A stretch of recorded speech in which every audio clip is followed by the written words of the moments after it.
All right, April 1st, no fool here. We're gonna get into these numbers, bring you information, but we are gonna have a little fun at the end. So stay tuned. We've got the data we're gonna go over. We've had a little fun with some trivia. And then I also want to spend a little bit of time following up to my previous post about the National Association of Realtors and this settlement that's come across everybody's social media platforms right now. Let's talk a little bit more about it. All right, but here we go. For Champaign County, the month of March 2024, the numbers are in. So we always start with average sales price. You all want to know at the end of the day what you're going to put in your pocket with real estate and how you're going to build wealth. So I've got my little dots, okay? So 2021, 2022, 2023, and the great news is we continue to climb.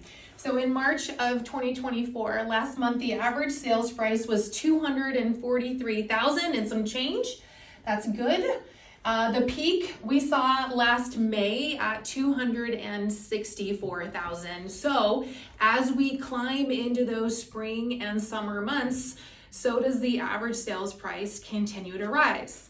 Why does that happen? And do I think that it's going to be stable and that growth? I do think so, because the number of homes for sale. If we look at this second chart here, I thought we were low in the past and we just keep putting a new floor below us. So we're in the basement right now of inventory and the number of homes that are available for sale.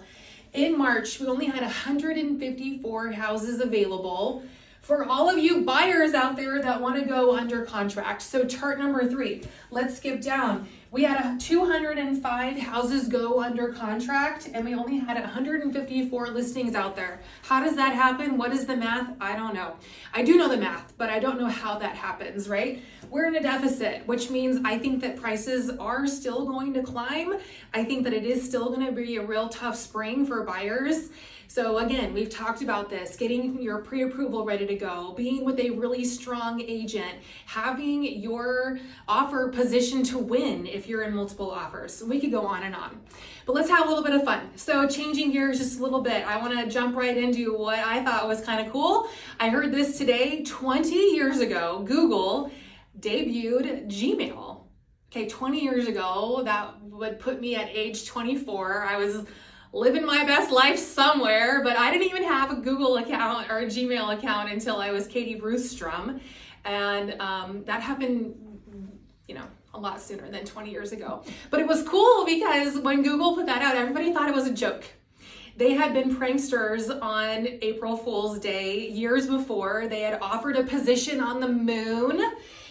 They did a job posting. They had created this drink. It was a Google Gulp that was talking about how if you drank this drink, it was going to make your search engine optimization better when you were using Google. So they were pranksters, but they came out 20 years ago with Gmail. So that's kind of fun. That was a fun find on the internet if you want to Google that for more information. But in all seriousness, let's get back and spend a little bit of time regarding the National Association of Realtors and what we're hearing as the settlement and the lawsuit comes to some type of public media knowledge and information, and more information is coming out about what's going to happen. And as we sift through the facts, that we kind of let the dust settle for a little bit and figure out, okay, how is this going to act or impact buyers and sellers and agents and the industry in general? We've got until the middle of July to figure this out. But here's a couple of things in my personal opinion. Whether you agree with me or disagree with me, I'm always open to the conversation, so call me and let's talk about it if you want to talk any more about what I'm going to say. But here's what this means. If you're a seller out there, the way that realtors are getting paid is going to change. And there's an option that's going to be provided in every transaction that you've got clear choices spelled out. And all of that is going to be information that you decide with your realtor when you sign a listing agreement. So if you want a motivated buyer agent to sell your house, And if you want predictability in the process, then you're probably still going to offer a commission or a concession to agents going forward who are going to help bring a buyer to your home. Now, if you're a buyer, what this could mean for you is that you're going to have to consider a seller not offering any type of compensation. And when you are going to be required to sign what we call a buyer agency agreement, you are going to have to spell out what you could possibly be paying your realtor to represent you in the transaction. So now more than ever, it's going to be important that you align with a super strong lender, someone who's going to help you understand your available cash, if you've got to come out of pocket or if you've got to offer some type of compensation in the form of cash that might look different than what you would historically have put down on the purchase of a house.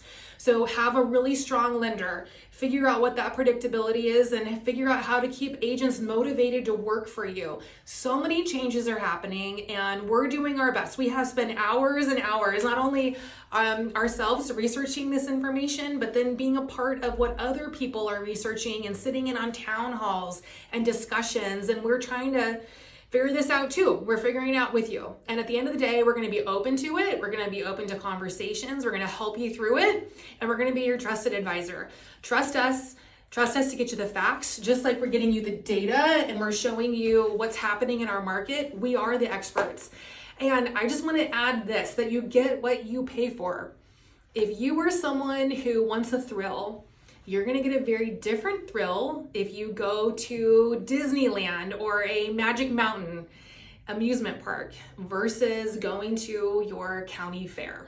They are different prices. They are different experiences. They are different thrills. You get what I'm trying to say. You get what you pay for. Let's have a conversation about it. Let's have some fun. Let's go check our Gmail. All right. Have a great rest of the day. Thank you so much.